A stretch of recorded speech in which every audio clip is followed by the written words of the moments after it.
Kehadiran kita di sini itu nggak cuma mendengar, nggak cuma belajar, nggak cuma mempraktekkan untuk diri sendiri.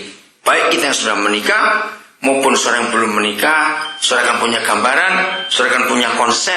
Ya, anak-anak muda yang belum menikah perhatikan ini, supaya saudara bisa punya konsep nanti kalau menikah itu bagaimana. Nah, bukan cuma itu, tapi Papa di surga mengharapkan supaya lewat acara ini setiap kita pun menjadi agen-agen pemulihan keluarga. Siap tidak? Harus itu, tidak boleh tidak. Karena kalau keluarga nggak dipulihkan, betul-betul neraka itu akan penuh sesak. Polisi akan kerepotan, pengadilan juga nggak habis-habis urusannya, penjara juga makin penuh. Kenapa begitu? Karena konsepnya begini, masyarakat itu terbentuk dari siapa? Kalau kita lihat masyarakat ini terbentuk dari siapa? Dari siapa? Anak-anak, dari penduduk, dari orang-orang itu. Nah, yang memenuhi masyarakat itu adalah anak-anak. Mengapa? Karena kalau kita sudah jadi orang tua, waktu kita untuk bermasyarakat itu jauh lebih sedikit daripada waktunya anak-anak. Jawab iya atau tidak? Ya toh, apalagi kalau tuntutan keluarga kita begitu berat sehingga suami istri harus kerja. Bayangkan, hidup makin mahal, biaya hidup makin mahal. Karena pemerintah kita tidak tegas dalam menentukan arah perekonomian. Saya lama tinggal di Eropa, di Amerika. Saudara, semua negara yang sudah maju, termasuk Malaysia, Singapura, itu punya kontrol harga. Jadi harga, apalagi harga kebutuhan masyarakat, ya seperti 9 bahan pokok contohnya, itu dijaga betul oleh pemerintah. Maka itu orang miskin sekalipun di negara-negara itu tidak akan kesulitan untuk hidup karena harga tetap terjangkau. Di Indonesia tidak, semau-maunya, menyedihkan sekali. Nah, bayangkan kalau tuntutan hidup makin tinggi sehingga suami istri harus kerja. Betul? Mungkin ada di antara kita di sini yang suami istri harus kerja. Kalau toh misalnya dipilih 2 shift yang berbeda. Oke, kamu, ini suami bicara pada istri, kamu kerja pagi, ya, supaya aku yang kerja malam, sehingga kamu bisa ngurus anak-anak waktu malam, nanti aku ngurus anak-anak waktu pagi. Misalnya dibagi shift ini juga, secara sadar nggak akan timbul masalah. Lalu 2 orang ini kapan ketemunya? Betul tidak, saudara? Ini masalah. Kalau mereka harus kerja bareng pagi, lalu yang ngurus anak-anak siapa? Apa yang terjadi kalau tuntutan hidup seperti itu?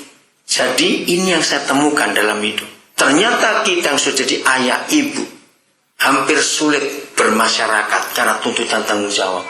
Betul? Berapa kali juga kita diundang, ada teman menikah, mantu, keluarga kita yang menikah, sulit untuk ngatur waktunya. Jadi anak-anak itu yang memenuhi dan membentuk masyarakat. Kita yang sudah menikah sudah tarik diri dari kegiatan masyarakat itu. Kenapa? Ya memang sibuk.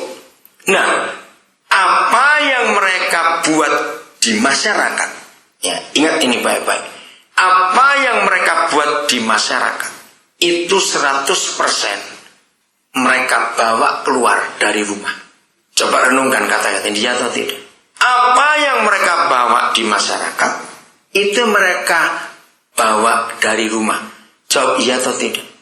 Walaupun ayah ibu tidak bertengkar, juga tidak terlalu harmonis, tapi kalau papa mama ini waktu anak-anak membutuhkan mereka siang hari pulang sekolah, ternyata 2 orang ini tidak ada karena kerja.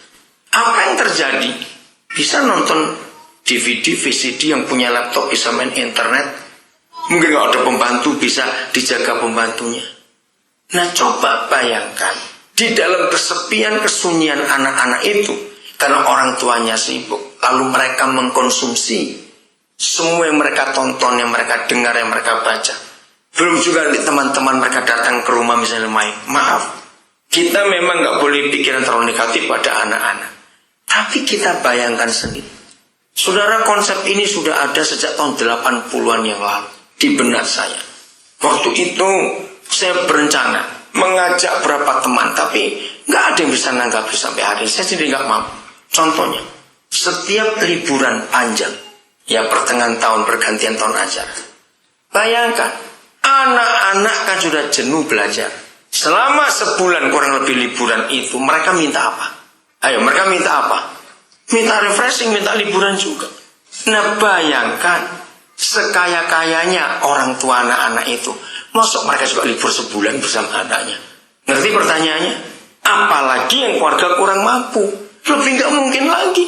Yang kaya masih enak, bisa punya waktu seminggu, 2 minggu keluar negeri atau kemana, ini nggak punya. Apalagi yang ayah ibunya tetap karyawan, mau libur cuti sebulan, pabrik imbaya apa itu? Ngerti nggak kata itu? Terus mau bagaimana nanti? Nah, apa yang terjadi?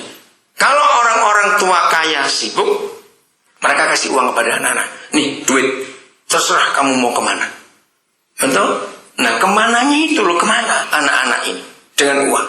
Waktu itu tahun 80 saya melihat, saya nggak tahu sekarang di Surabaya karena waktu itu masih saya tinggal di Surabaya.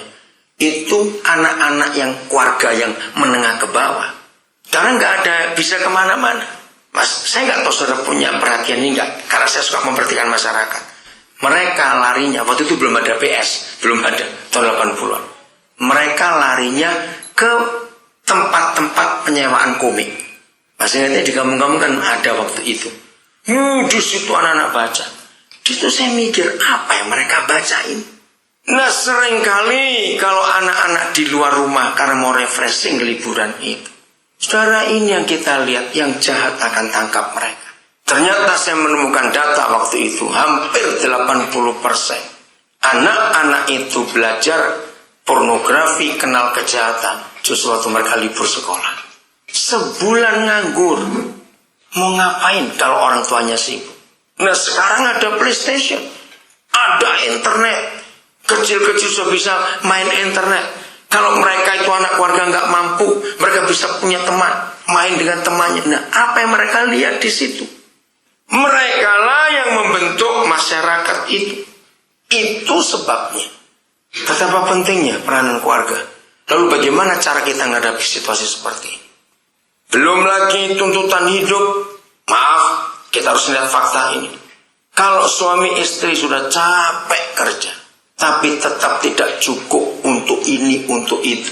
Saya tanya kepada saudara, ini 2 orang kalau pulang kerja ke rumah, bisa sukacita, bisa bahagia tidak? Jawab, bisa bahagia, bisa sukacita? Enggak. Walaupun 2 orang ini tidak ribut, tapi rasa capek, kerja berat, nggak cukup-cukup, jengkel kepada keadaan. Ayo saya tanya kepada saudara, waktu ayah ibu ini ngajak makan anak-anak dengan hati yang berdedek, kata orang Surabaya, dan hati yang dongkol, jengkel, capek, karena ini kurang, besok mesti bayar ini, terus bagaimana? Anak-anak merasa nggak suasana hati papa mamanya ini? Merasa sekali. Mereka nggak betah. Nah itu kalau papa mama nggak ribut, cuma jengkel sendiri aja, karena gaji kurang, nggak cukup untuk ini, nggak cukup untuk itu. Belum lagi ditambah anak-anak yang merengek minta ini, minta itu. Lalu anak-anak cerita, "Ma, temanku punya itu, yang satu itu ya temanku juga punya itu." Saudara bisa bayangkan, rengekan anak-anak itu seperti palu yang pukul kepalanya orang tua itu. Betul? Karena rasa nggak mampu, sadar nggak bisa memenuhi. Sudah capek, sudah jengkel, kerjaan dituntut terus. Saudara, ayo jujur. Biasanya orang tua yang capek seperti itu, mendengar rengek anak-anak seperti itu, bisa jawab baik atau tidak? Jawabannya bisa manis-manis atau tidak? Nggak bisa. Anak-anak makin capek lagi. Nah disitulah setan mengintai anak-anak itu untuk direbut. Ayo kita baca dulu ayat ini. Mazmur 84. Jadi saya ulangi lagi. Yang membentuk masyarakat itu jauh lebih banyak anak-anak, karena mereka lebih banyak punya waktu daripada kita. Setelah kita menikah, punya anak-anak, tanggung jawab berat, maka kita pelan-pelan mulai menarik diri dari kesibukan di masyarakat. Jangan lupa itu. Nah, anak-anak yang di masyarakat itu melakukan suasana hati dari rumah. Jangan lupa konsep ini. Kalau rumah papa mama penuh kejengkelan, nggak usah bertengkar. Tapi penuh kejengkelan, papa mama nggak harmonis, Anak-anak hatinya pun gak enak. Keluar rumah pun cari-cari sesuatu. Nah, Mazmur 84 mulai 1-nya. Untuk pemimpin biduan menurut lagu Gitit, Mazmur Bani Korah. Betapa disenangi tempat kediamanmu, ya Yahweh semesta alam. Keluarkan kata tempat kediaman. Saya menemukan sebuah kebenaran yang luar biasa. Saudara, tempat kediaman itu bukan rumah, tapi tempat tinggal. Nah, di dalam bahasa Inggris kita menemukan perbedaan dua kata, a house dan a home. Nah, saya terjemahan bahasa Indonesia kurang tepat ya, tapi saya ikut saja dari kamus itu. A house itu rumah secara bangunan. A home itu tempat tinggal. Nah, ternyata a house dan a home itu beda. Coba renungkan baik-baik. Siapa pernah begini? Saudara masuk ke rumah mewah, mungkin diundang teman, ya. Tapi suasana rumahnya nggak enak, betul. Rasa sekali itu. Tapi saudara pernah masuk ke rumah orang yang sangat sederhana. Mungkin kalau saya pakai kalimat ini, lantainya pun masih dari semen. Nggak ada lantai keramik. Perabotan rumah pun biasa. Tapi begitu kita nikmati, oh pakai ini terjemahan apa ini? Enggak King James itu ya. Ada terjemahan lain? Kecuali King James, coba cari. Tapi suasana rumah itu kok enak. Ngerti maksud saya? Nah, tempat tinggal kediamanmu itu adalah home. Suasananya itu. Nah, dari ayat ini kita melihat ternyata semua anak di dunia ini sangat mendambakan home. Suasana rumah yang bahagia itu. Sangat. Dan ini sungguh luar biasa. Saya lanjutkan. Saya ulangi kalimat ini. Betapa disenangi tempat kediamanmu ya Yahweh semesta alam. Berikut. Jiwaku hancur karena merindukan pelataran-pelataran Yahweh. Hatiku dan dagingku bersorak-sorai kepada Tuhan yang hidup. Nah, lihat ini. Masih ingat Tuhan Yesus? Di dalam banyak hal kebenaran dia sampaikan.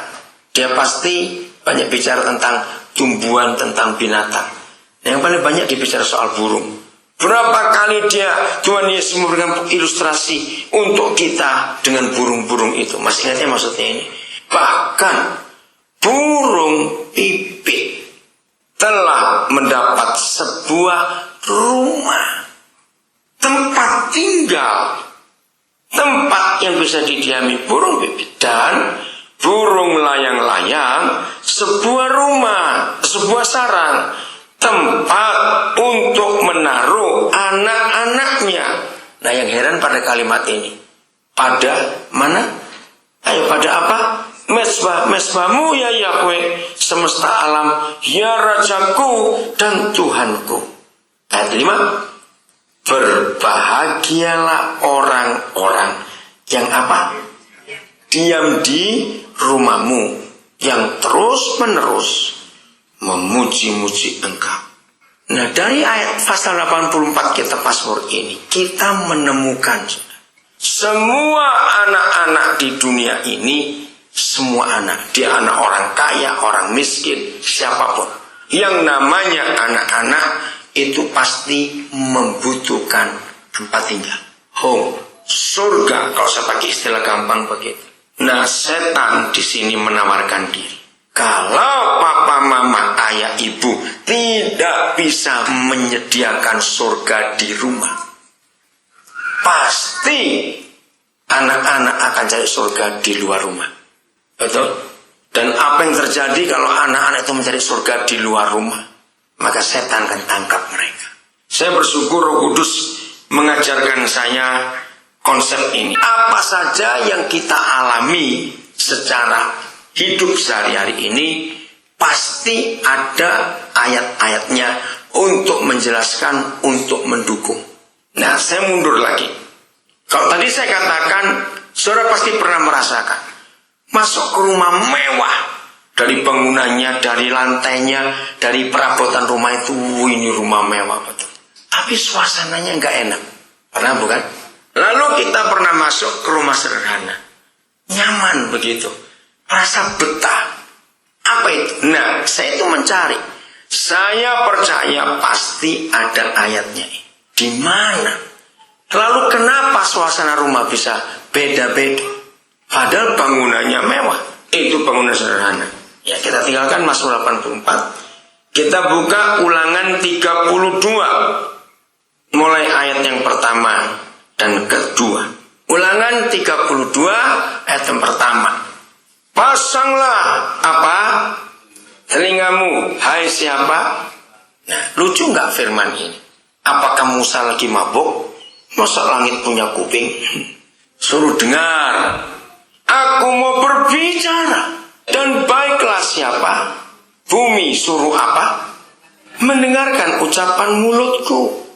Saudara, waktu saya pertama kali ke Jerman, itu saya pertama kali melihat beberapa orang yang saya nginap di rumahnya orang Jerman. Saya heran, mereka senang punya tanaman dalam rumah. Ternyata mereka itu ngajak bicara tanaman itu. Waktu mereka nyiram, waktu mereka bersihkan daun keringnya, itu diajak bicara. Saya pertama bingung, kenapa ini orang ngomong? Terus saya keliling ke beberapa tempat, termasuk di beberapa tempat di Indonesia. Ada orang punya kebiasaan, sambil nyangkul, sambil dalam satu bicara. Soalnya ternyata itu kebenarannya di ayat ini. Jadi benda-benda mati itu bisa mendengar apa yang kita ucapkan. Saya pernah dengar salah satu suku di Kepulauan Pasifik, mereka tidak boleh nebang pohon. Tapi kalau ada pohon mereka nggak suka, supaya pohon itu cepat mati, maka seluruh kampung itu tiap hari kalau mereka lewat, mereka ngutuki pohon itu. Dan aneh, pohon itu mati sendiri. Nah, ketika saya mengumpulkan data itu lewat ayat ini, jadi begini. Ternyata dinding rumah kita, lantai rumah kita, plafon rumah kita, dan semua perabotan rumah kita, termasuk tirai-tirai jendela rumah kita, itu menyerap semua ucapan mulut kita. Menurut ayat ini saya pakai. Maka itu sebuah rumah yang gak enak suasananya. Pasti suami istri di rumah itu rajin bertengkar, rajin maki-maki. Pokoknya mulutnya jahat sekali. Nah, itu diserap oleh semua karena didengar oleh benda-benda mati itu. Renungkan. Jadi sebaliknya, kalau kita suami istri, kalau kita pakai kitab Efesus, kitab Kolose, selalu ada kata-kata, biarlah kata-katamu itu jangan hambar. Masih ingat ya? Biarlah perkataan Kristus diam dalam hatimu dengan melimpah, sehingga kamu mengeluarkan puji-pujian dan ucapan syukur. Dan itulah suasana rumah. Ya, tapi bukan berarti gini, mulai hari ini kita keliling rumah ngeceki orangnya gimana. Bukan begitu. Ngerti maksudnya? Periksa rumah tangga kita sendiri. Nah, kuncinya ada di anak-anak. Kalau anak-anak itu nggak betah di rumahnya sendiri, berarti papa mamanya yang gak beres. Karena begitu suami istri gak harmonis, kata-katanya jahat, saudara. Suasana rumah jadi gak enak sama sekali. Kalau langit saja bisa punya telinga mendengar firman, dan bumi pun bisa. Apalagi hidup kita dan semua orang dan benda-benda di sekitar kita. Ayat 2. Mudah-mudahan, masih Ulangan 32 ya. Mudah-mudahan pengajaranku menitik laksana hujan. Apanya? Kalimat kedua apanya? Perkataanku menetes laksana embun. Laksana hujan renai, hujan yang halus sekali waktu musim semi itu, sehingga tidak merusak bunga yang lagi berbuah. Kalau hujannya terlalu deras, pasti rusak semuanya. Bagi hujan renai ke atas tunas muda, dan laksana dirus hujan, ya, aliran hujan yang lembut sekali ke atas tumbuh-tumbuhan. Nah, papa mama perhatikan, kalau mulut kita itu manis, maka tunas muda di rumah kita itu siapa? Anak-anak. Betul? Apa yang terjadi dengan anak-anak? Kalau mulut orang tua begitu tajam, begitu pedis kalau bicara, begitu menyakitkan, maka tunas-tunas muda ini rusak. Tidak diberi hujan renai, nggak diberi air yang menitik, hujan air yang menetes laksana embun. Ini kata-kata bagus sekali. Semua anak yang keras mulutnya jahat kalau di luar rumah, itu karena belajar dari papa mamanya di rumah. Catat ayat ini baik-baik. Pengaruh mulut kita itu sangat menentukan kelakuan anak-anak kita. Percayalah, orang tua rajin bentak-membentak. Kalau bicara kasar suami istri, anak-anak belajar. Seperti itu di kelas. Ngomong pada gurunya, pada temannya, akan ngomong kasar. Jawab iya atau tidak? Karena ikut suasana hati ayah ibu yang panas. Baik dari kantor, dari pekerjaan, penuh tuntutan, jengkel semuanya. Itu menyebabkan masuk rumah jadi panas juga. Anak-anak tidak membutuhkan itu. Ingat, kita masih pada tema, kalau keluarga bahagia, neraka itu sepi, pengadilan tutup, jangan lupa. Karena gak ada orang berbuat jahat lagi. Karena di rumah ada suasana surga. Anak-anak keluar rumah jadi manis-manis mereka. Gak ada yang kasar, baik dari mulut maupun kelakuan mereka. Seandainya saudara punya teman, punya keluarga yang suasana rumahnya gak enak, sharingkan ayat-ayat ini kepada mereka. Ayo mulai berubah cara kita ngomong mulai hari ini.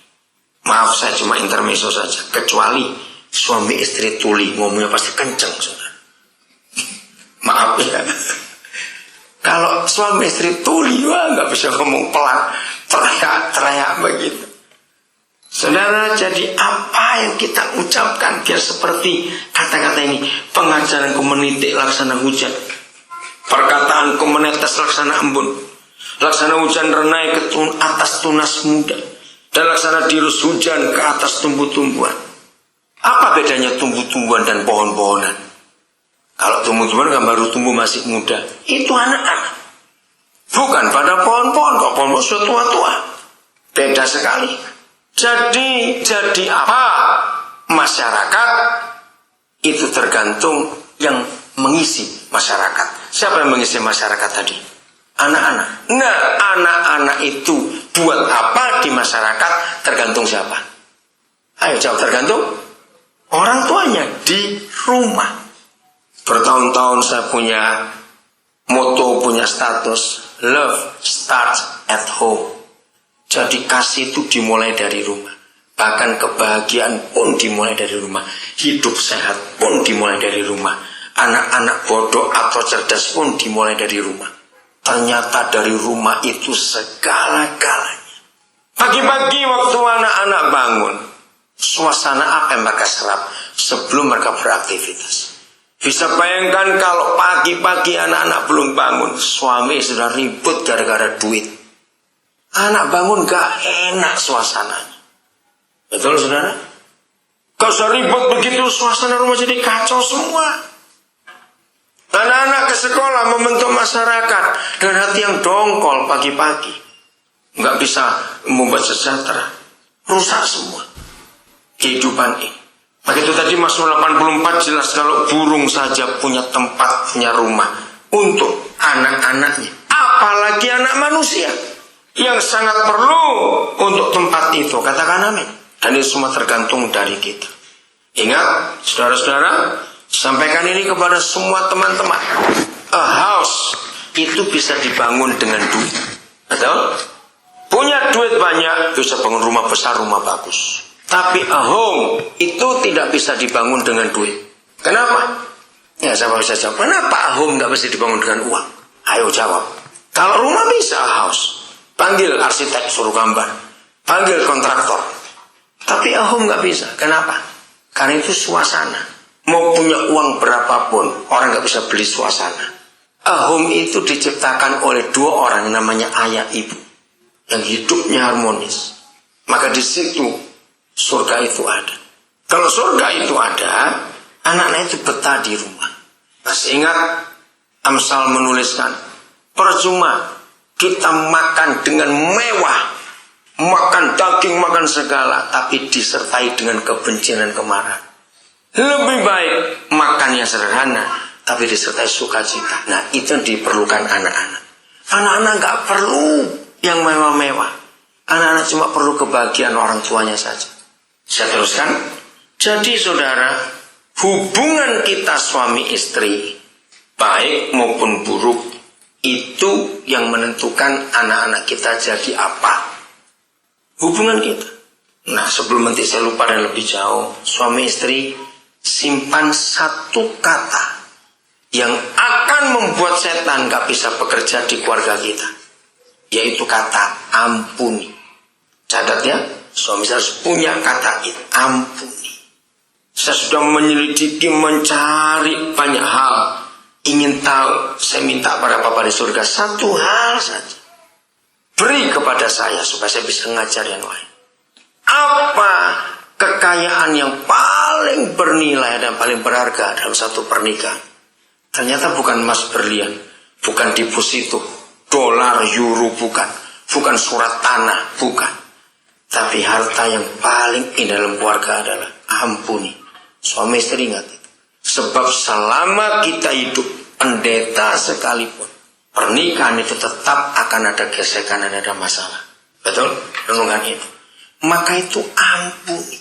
Alasan saya tanya kalimat ini, kata ini Bapak, karena saya percaya betul ketika Yahweh adalah satu-satunya Tuhan di antara jutaan Tuhan di dunia ini yang berfirman, aku benci perceraian.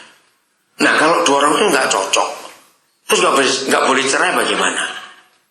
Itu yang saya cari. Kalau gitu Bapak, pasti Bapak punya alasan membenci perceraian sehingga kami yang menikah nggak boleh cerai. Tapi tunjukkan kalau sampai terjadi sesuatu, apalah itu muncul, kekayaan, harta apa yang paling bernilai dalam pernikahan kita, ternyata kata itu ampuni.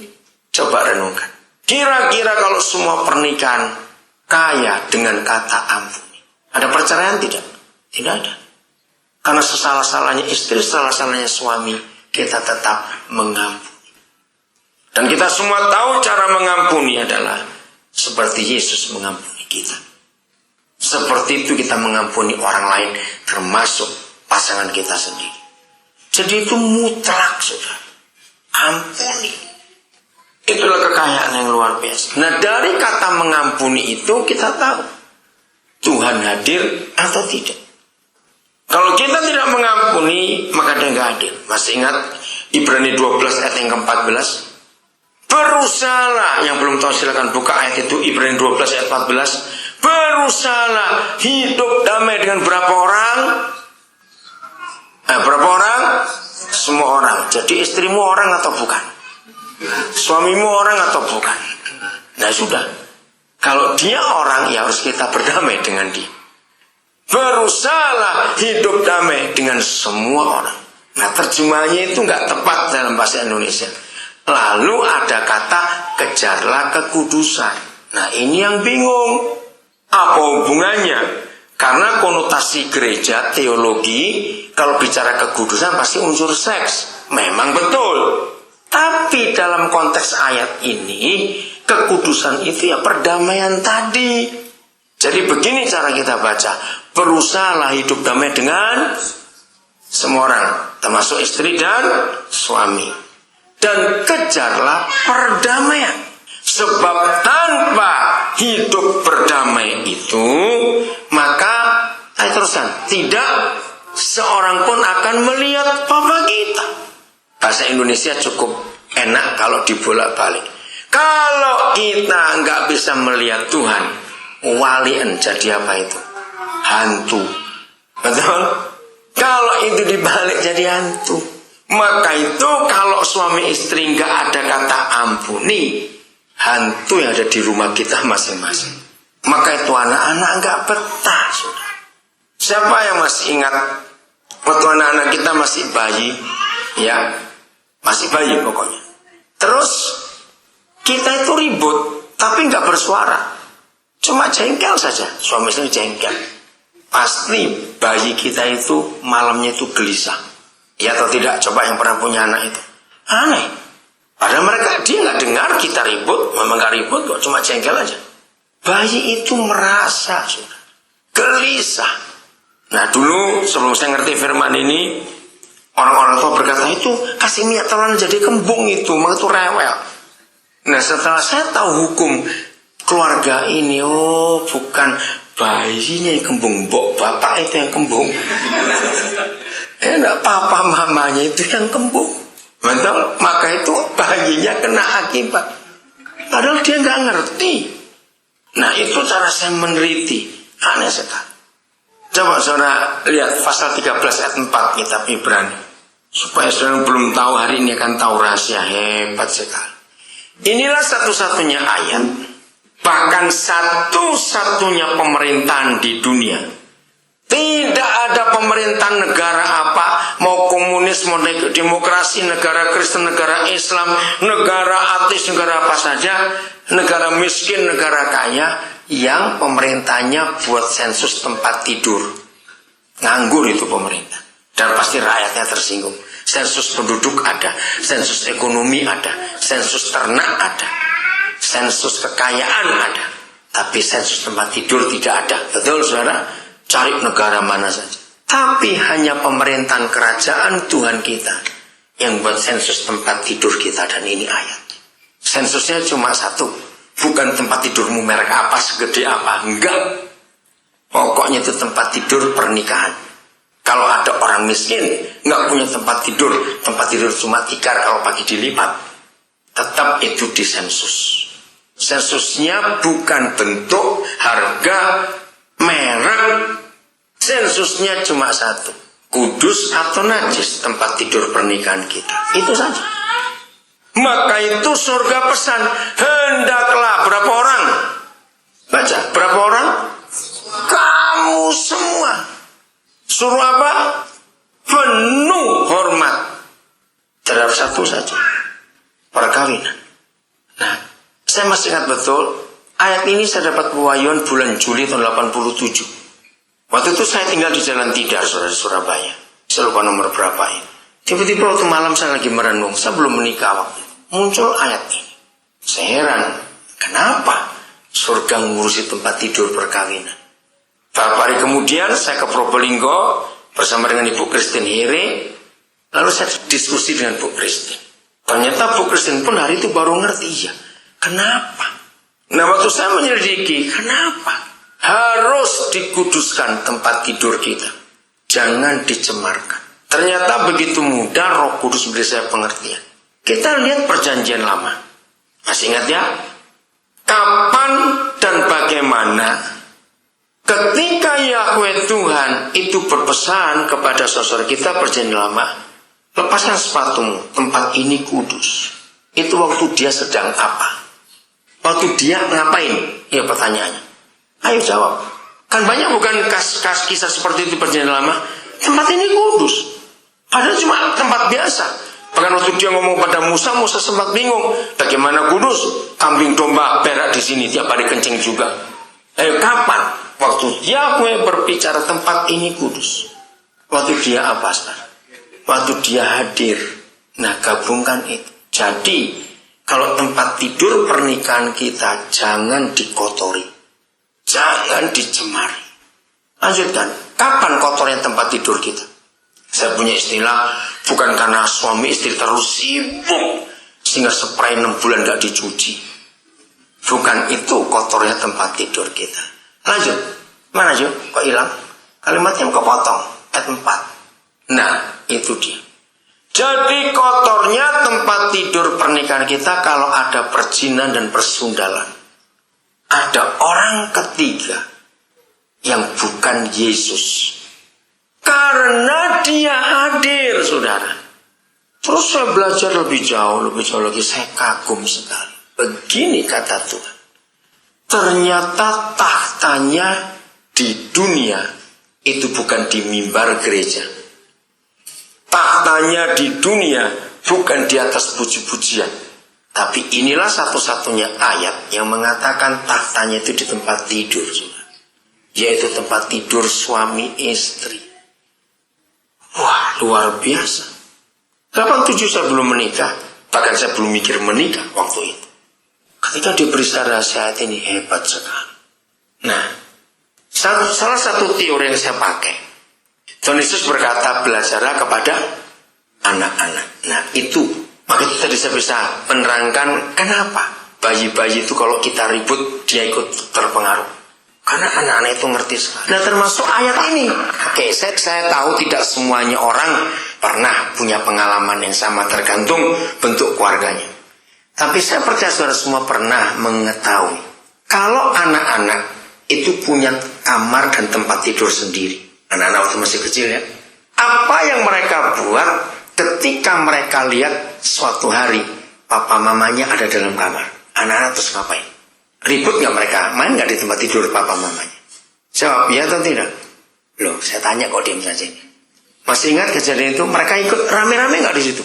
Wah, bisa bergulat, bisa lempar-lemparan bantal, pokoknya main anak-anak. Nah, di situ saya tuh belajar. Ternyata, saudara, kalau suatu hari papa mama itu lagi nggak harmonis, lagi nggak beres hidupnya, aneh. Anak-anak bisa punya rasa takut untuk main ke tempat tidur papa mamanya. Nah, di situ saya mulai neliti. Oh, ternyata anak-anak juga ngerti. Begitu papa mama tidak beres hidupnya, berarti tempat tidurnya jadi najis. Walaupun gak ada perjinan, gak ada persundalan, tapi marah, benci, dendam, jengkel suami istri, tempat tidur itu jadi najis. Tempat tidur itu tercemar, maka itu Tuhan gak bisa hadir. Ingat tadi, kalau Tuhan gak hadir, siapa yang hadir? Hantu, jangan lupa itu. Nah, ternyata anak-anak bisa merasa ada setan di tempat tidurnya. Karena papa mamanya gak harmonis. Nah, saya menghubungkan saudara dengan banyak ayat. Saya cari, kenapa ini? Bagaimana ini? Setan bisa bekerja kalau suami istri lagi gak beres. Saya percaya semua pasti ada ayatnya. Katakan amin. Semua pasti ada ayatnya. Jadi jangan lupa, takhta Yesus di dunia itu di mana? Di mana tadi? Di tempat tidur suami istri. Maka itu kita yang sudah menikah pasti tahu.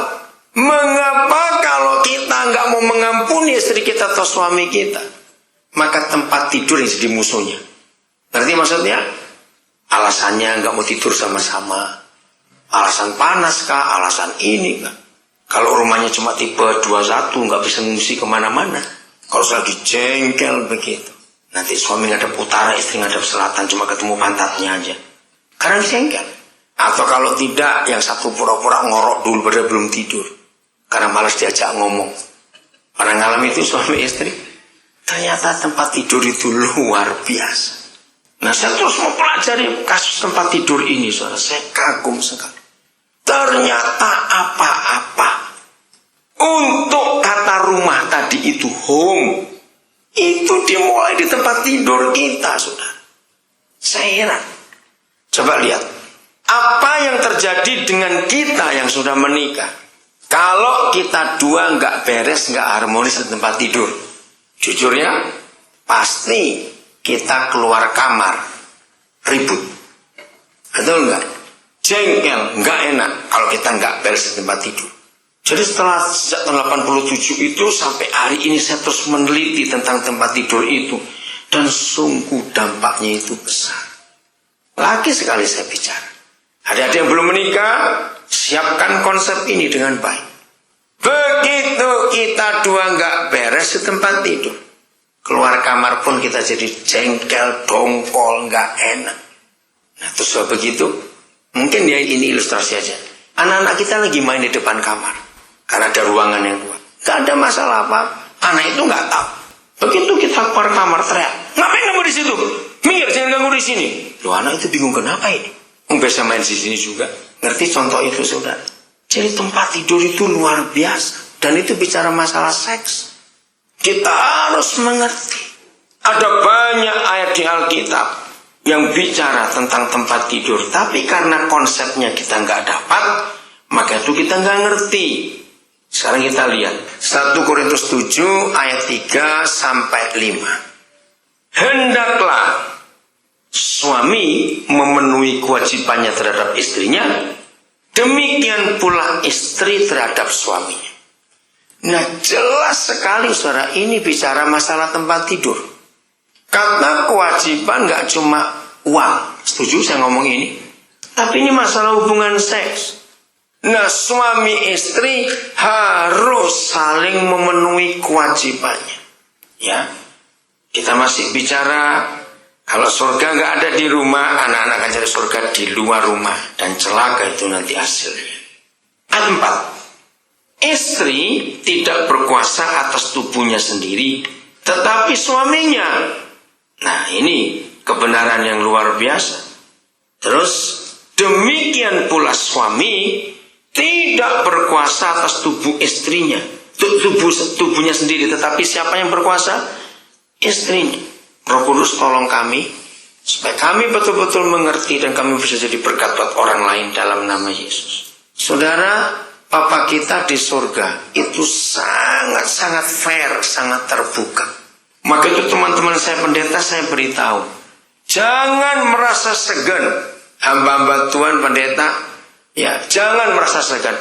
Kalau kita sudah menikah, dengarkan saudara, Bapa kita itu tidak segan-segan bicara tentang tempat tidur, tentang hubungan seks. Ayo hari ini kita belajar. Maka itu saya ulangi lagi teman-teman pendeta, jangan segan untuk bicara seks di mimbar. Ini serius, karena Bapak kita apa adanya ngomong. Bagi yang belum pernah dengar ayat ini, dan sudah mengerti, ini dahsyat sekali. Begitu kita menikah, ternyata tubuh istri itu milik suaminya, tubuh suami itu milik istrinya. Ternyata begini saudara rahasianya. Ya, maka itu kita harus mengerti. Naluri seks bagi suami istri itu tidak pernah bareng. Maaf saya ngomong apa adanya, beda waktu pacaran, maunya barengan terus. Ngerti ya kata-kata ini? Dengar. Tapi begitu menikah itu beda saudara. Apalagi ketika tanggung jawab, kesibukan, tuntutan hidup makin berat. Karena 90% naluri seks suami istri ditentukan kondisi fisiknya. Harus ngerti. Nah, kondisi fisik suami istri itu tidak pernah sama-sama. Artinya kalau capek-capek bareng, seger-seger bareng itu nggak pernah. Dan disinilah setan itu sering masuk. Nanti ayat 5 kita akan temukan. Nah, karena kondisi fisik tidak selalu bareng suami istri, maka dengan sendirinya keinginan melakukan hubungan suami istri pun tidak pernah bareng. Selalu selip. Ingat ini. Jadi saya beri contoh begini. Saat yang ini suami siap, tapi istri lagi nggak siap. Entah karena alasan apa. Nanti kali lain kebalikan. Istri siap, suami ganti nggak siap. Nah, karena ini nggak pernah bareng, maka setan selalu cari ambil tengah-tengahnya. Saudara. Itu kurang ajarnya setan itu. Nah, menurut ayat ini, setelah kita baca ayat 4, jadi yang tidak siap tetap tubuhnya milik siapa? Milik yang siap tadi. Betul? Nah, maka itu tidak boleh berkata, pokoknya nggak siap sekarang. Nggak boleh berkata itu. Yang tidak siap harus bicara kepada yang siap. Alasannya apa? Tidak siapnya itu. Kita semua tahu, bagi adik-adik yang belum menikah harus tahu ini. Sampai hari ini saya belum ketemu jawabannya. Mengapa Tuhan menjadikan naluri seks laki dan perempuan itu beda? Kita harus tahu perbedaan itu. Perempuan itu dalam hal apa saja sangat lambat. Ya, dalam rangsangan seks, dalam kepuasan seks, dalam apa saja. Dan lebih, kalau saya pakai kalimat jelek, lebih celakanya lagi. Bedanya laki dan perempuan itu. Seorang wanita itu sehari bisa melakukan hubungan seks berapa kali? Maaf saya ngomong jelek ini. Maka itu kenapa lebih banyak pelacur perempuan daripada laki-laki.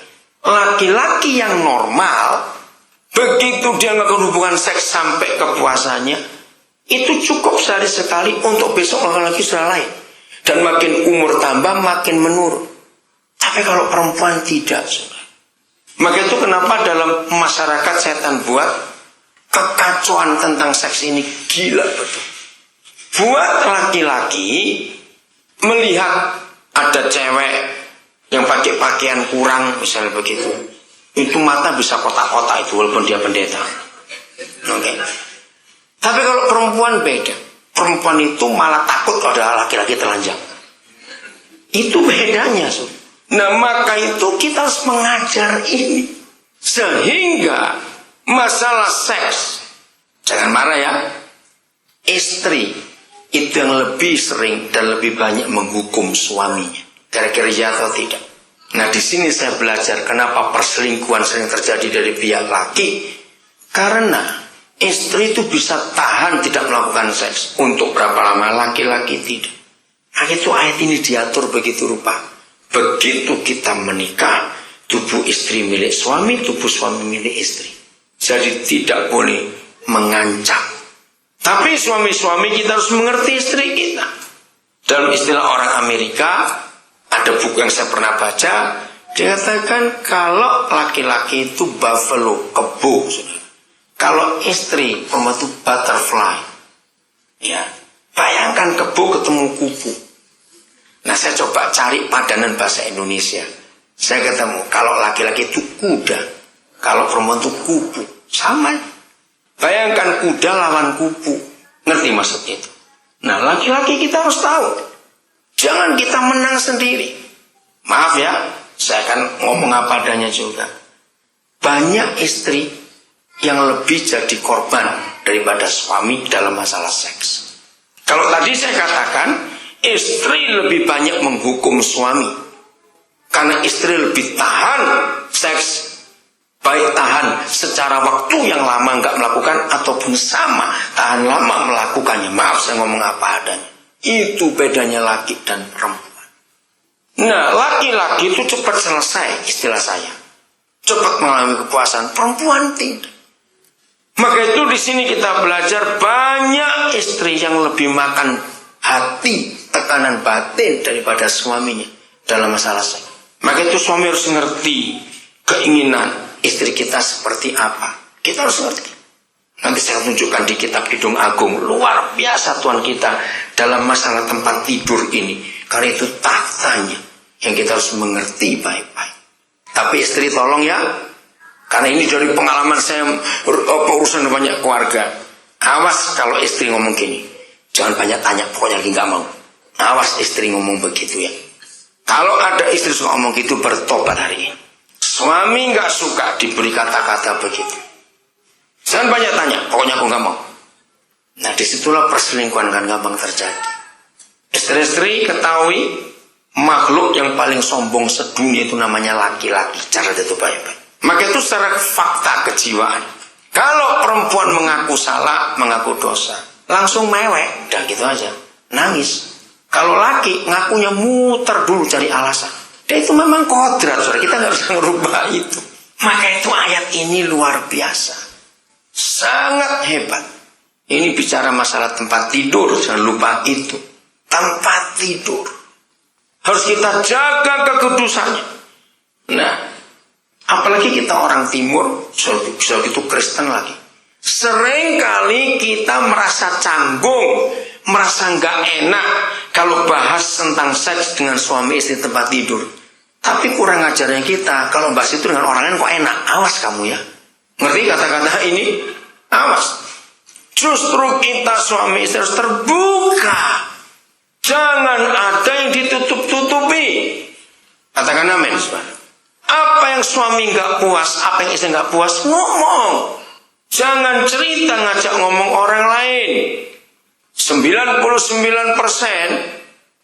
terjadinya istilah sekarang CLBK kah, atau ketemu orang langsung bisa jatuh, itu karena saling curhat tentang masalah tempat tidur kepada orang yang tidak tepat. Nah, 99% dari semua kasus perselingkuhan yang saya pelajari, ketika suami atau istri ini tidak bisa ngomong pada pasangannya, tapi setan tawarkan orang lain untuk ajak ngomong. Nah, ini yang hati-hati. Maka itu begitu ada orang yang bukan istri atau suami kita ngajak ngomong tentang tempat tidur, langsung putus. Bilang sorry, jangan ngomong itu kepada. Kalau dia teman Kristen, ajak suruh ngomong pada pendetanya, atau cari seorang psikolog, atau cari orang lebih dikenal, lebih dihormati, lebih dipercaya. Harus. Banyak keluarga Kristen, khususnya orang Indonesia ini, sulit terbuka tentang seks dengan pasangannya di tempat tidur. Padahal itu sangat penting suami istri untuk ngomong. Saya ulangi lagi, 99% terjadinya perselingkuhan karena saling curhat yang bukan istri atau suaminya. Catat itu baik-baik. Maka itu kalau ada orang curhat kepada saudara yang bukan istri atau suami saudara, langsung stop, jangan dilanjutkan. Itu berbahaya sekali. Ayat 5 kita lihat. Masih 1 Korintus 7 ya, ayat 5. Ini loh. Karena suami istri nggak pernah bareng keinginannya, selalu selip. Berarti ada tengah yang kosong. Nah ini yang isi itu. Janganlah kamu suami istri saling apa? Ayo baca, saling apa? Menjauhi. Artinya saling tidak melakukan hubungan itu. Jangan. Kecuali dengan apa? Persetujuan bersama untuk sementara waktu, jangan terlalu lama, supaya kamu mendapat kesempatan untuk berdoa. Kata berdoa nggak cuma sekedar doa, tapi hubungan dengan Tuhan, membereskan sesuatu. Itu artinya sesudah itu, sesudah apa? Sesudah sementara waktu tidak melakukan itu, sesudah itu hendaklah kamu kembali hidup bersama-sama. Nah, ayo baca bareng-bareng. Ini pedes elek sitok ini kurang ajar sudah. Supaya siapa? Iblis kunyuk satu ini jangan menggodai kamu atau mencari kesempatan ketika kamu lagi selip nggak pas duaan itu, karena kamu tidak tahan bertarak. Ini masalahnya, ada setan jelek satu ini loh saudara, yang selalu mencari kekosongan di antara kita berdua, dan dia masuk dengan macam-macam cara. Entah dia pakai diberi DVD porno, atau ketemu orang, ada teman cerita. Dalam pengalaman saya, laki-laki dengar, suami-suami dengar, kalau saudara nggak puas dengan istri saudara, jangan sekali-kali ngomong dengan teman-teman saudara. Mazmur 1 itu menulis, duduk dengan siapa, berdiri dengan siapa, berjalan dengan siapa, itu mempengaruhi hidup kita. Itu Mazmur 1 ayat 1. Nah, 100% yang saya temukan, kalau suami nggak puas dengan istrinya, lalu cerita sambil ngopi, ngerti kata-kata itu ya, duduk dengan laki-laki yang lain. Nah ini loh saudara, biasanya nasihat laki-laki lain berkata, ya goblok kamu, mau dikitukan istrimu, cari aja yang lain. Ngerti ilustrasi ini saudara? Dan itu rusak, itu hancur pernikahan. Maka itu apa-apa bereskan sendiri di tempat tidur. Sejak saya mengerti hukum ini, saya menemukan hal yang bagus sekali.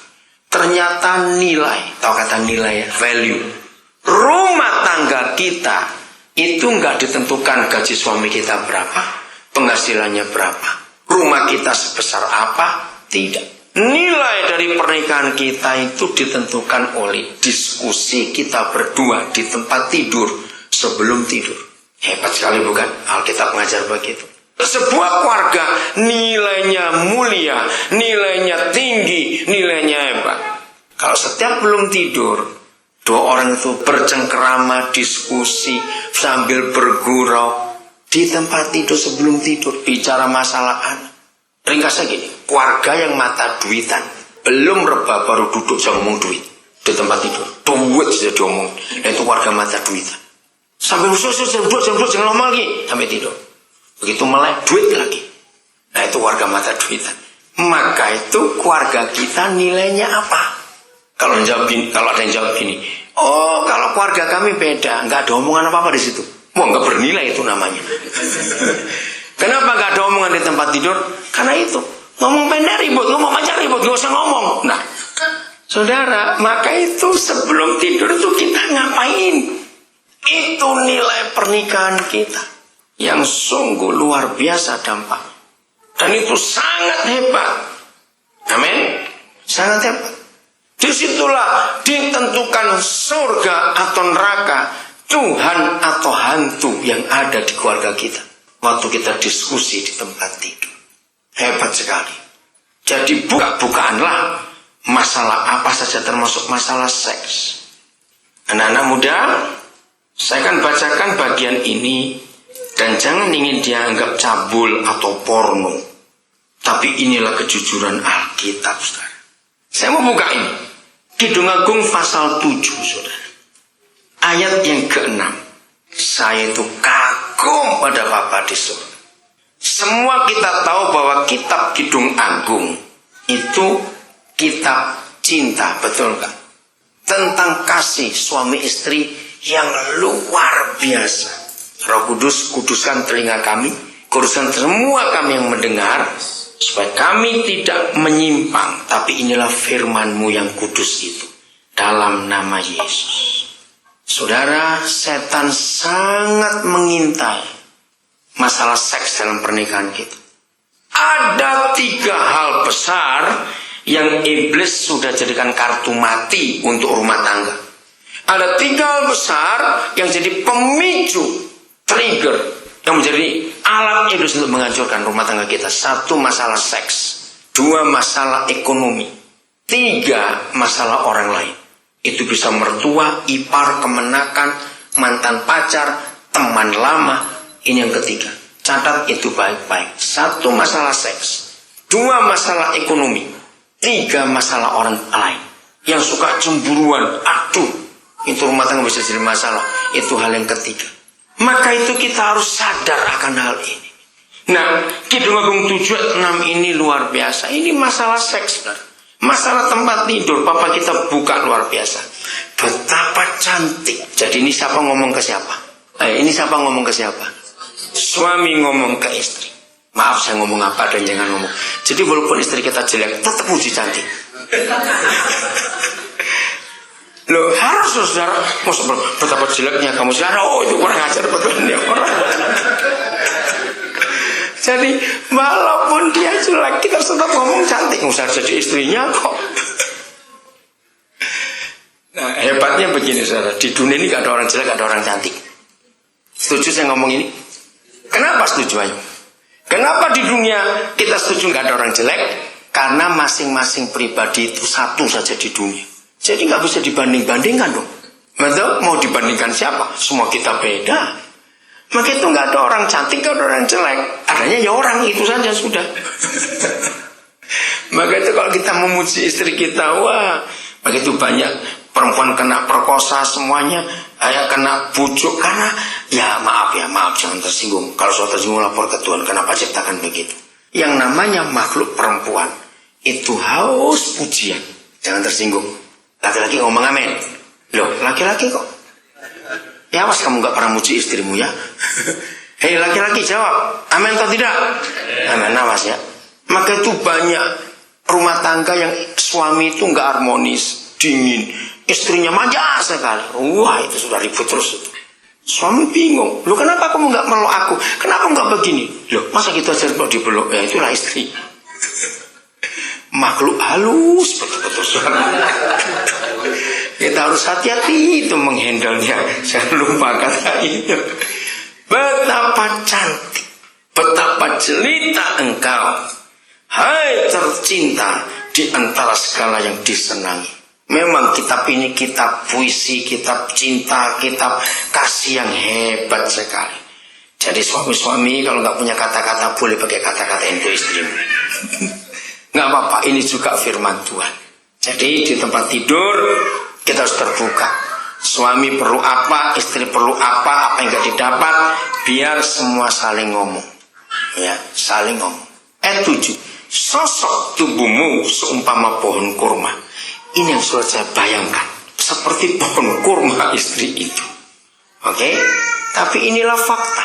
Saudara, dan kalimat yang berikut, dan buah dadamu gugusannya.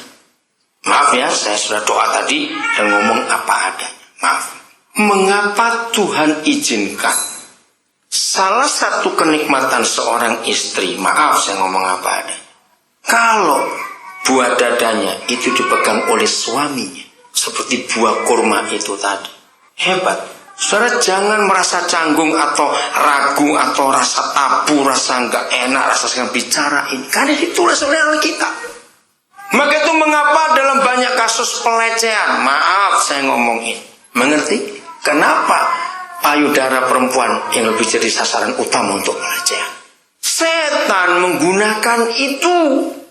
Jadi nggak salah suami untuk membuat istri kita senang, lakukan seperti yang tertulis di ayat ini. Kataku, ayat 8, aku ingin memanjat pohon kurma itu dan memegang gugusan-gugusannya. Kiranya buah dadamu seperti gugusan anggur dan nafas hidungmu seperti buah apa. Wah, ini kalau diuraikan secara jelas ini indah luar biasa. Maaf, saya minta maaf anak-anak muda, engkau dengar dengan kekudusan pikiran dan jangan sampai salah. Saya akan ulangi lagi, hamba-hamba Tuhan, jangan pernah segan bicara masalah seks dengan terbuka, karena papa kita sudah membuka diri seperti ini untuk bicara masalah seks. 3 hal yang kita lihat dalam ayat ini. Maaf, saya ngomong apa adanya. Aku memanjat, ayat 8. Suami-suami kita harus mengerti bagaimana bukan kita meniru contoh-contoh yang salah. Ingat, saya ngomong oral seks, anal seks jelas jahat. Kitab Imamat 19 menulis manusia tidak boleh berhubungan seks seperti binatang. Nah, itu diuraikan. Kata seperti binatang adalah maaf. Mengapa binatang boleh anal atau oral istilahnya? Ya maaf, kalau kita pernah lihat anjing kawin contohnya, mereka akan ngendus dulu.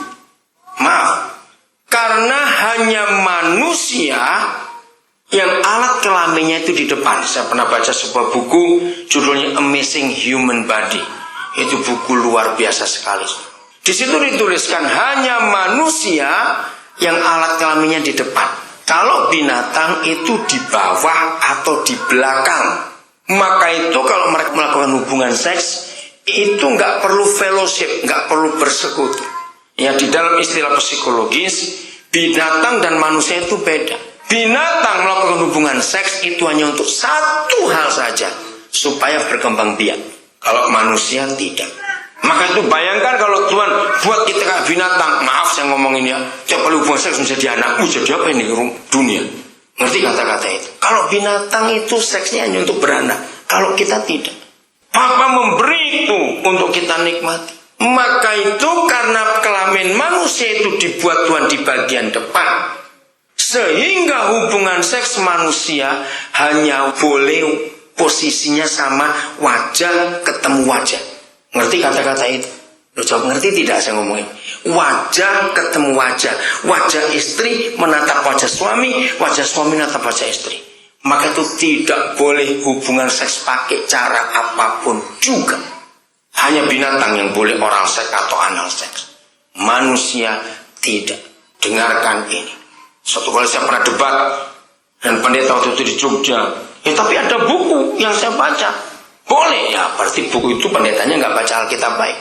Jadi hanya binatang. Karena alat kelaminnya di bawah atau di belakang. Itu bedanya. Maka itu ada kata memanjat. Maaf, saya memakai kata ini. Coba bayangkan bagaimana orang memanjat pohon kurma. Itu arti ayat 8 ini, saudara. Maaf ya, lebih hebat lagi. Teliti baik-baik. Yang kedua, dan memegang gugusan-gugusannya. Lihat gugusannya itu di ayat 7 tadi. Jadi kenikmatan istri itu ada di sini. Luar biasa. Lalu dikatakan, dan nafas hidungmu seperti buah apa? Maaf saya ngomong ini. Salah satu bentuk atau tanda bahwa seorang istri itu puas, nafasnya itu menentukan. Hebat nggak Alkitab ini? Maka itu rekan-rekan pendeta jangan pernah segan membahas masalah tempat tidur. Itu hebat sekali. Jangan kita anggap ini kecil, tidak, ini perkara besar. Ayat 9, kata-katamu manis bagaikan anggur. Ya, anggur itu mengalir kepada kekasihku dengan tak putus-putusnya, melimpah ke bibir orang-orang yang sedang tidur. Lihat, saya ulangi lagi ayat yang ke-9, saudara. Kata-katamu manis bagaikan anggur. Ya, anggur itu mengalir kepada kekasihku dengan tak putus-putusnya, melimpah ke bibir orang-orang yang sedang tidur. Saudara lihat, begitu gamblangnya, begitu jujurnya. Ini bicara masalah ciuman suami istri yang hebat sekali. Jadi kalau keluarga kita menjaga keharmonisan dimulai dari tempat tidur, maka tiap hari ketika kita beres di tempat tidur kita, maka kita berusaha buat apa saja itu penuh dengan damai sejahtera. Amin. Kita keluar kamar, kita keluar rumah karena suami istri beres tempat tidur. Waduh, hidup itu sungguh luar biasa. Kerja apa saja tenang dan hasilnya itu indah. Karena nggak ada kedongkolan, nggak ada kejengkelan. Betul? Jadi inilah firman Tuhan. Bahwa bapak kita itu nggak cuma urusan rohani, dan sampai begitu dalam urusan tempat tidur itu. Jadi yang sudah menikah, mari kita terbuka dengan suami istri. Tujuannya cuma satu, supaya anak-anak bahagia, betul? Cuma mereka nggak cari surga di luar rumah, cukup dari papa mamanya di rumah. Dan anak-anak itu nggak akan jadi nakal, nggak akan jadi jahat di luar rumah. Masyarakat kita akan jadi baik karena rumah tangga itu baik. Saya kira sampai di sini. Kita lanjut nanti sesi berikut. Tuhan memberkati kita semua. Kehadiran kita di sini itu nggak cuma mendengar, nggak cuma belajar, nggak cuma mempraktekkan untuk diri sendiri. Baik kita yang sudah menikah maupun saudara yang belum menikah, saudara akan punya gambaran, saudara akan punya konsep. Ya, anak-anak muda yang belum menikah perhatikan ini, supaya saudara bisa punya konsep nanti kalau menikah itu bagaimana. Nah, bukan cuma itu, tapi Papa di surga mengharapkan supaya lewat acara ini setiap kita pun menjadi agen-agen pemulihan keluarga. Siap tidak? Harus itu, tidak boleh tidak. Karena kalau keluarga nggak dipulihkan, betul-betul neraka itu akan penuh sesak. Polisi akan kerepotan. Pengadilan juga nggak habis-habis urusannya. Penjara juga makin penuh. Kenapa begitu? Karena konsepnya begini. Masyarakat itu terbentuk dari siapa? Kalau kita lihat masyarakat ini terbentuk dari siapa? Dari siapa? Anak-anak, dari penduduk, dari orang-orang itu. Nah, yang memenuhi masyarakat itu adalah anak-anak. Mengapa? Karena kalau kita sudah jadi orang tua, waktu kita untuk bermasyarakat itu jauh lebih sedikit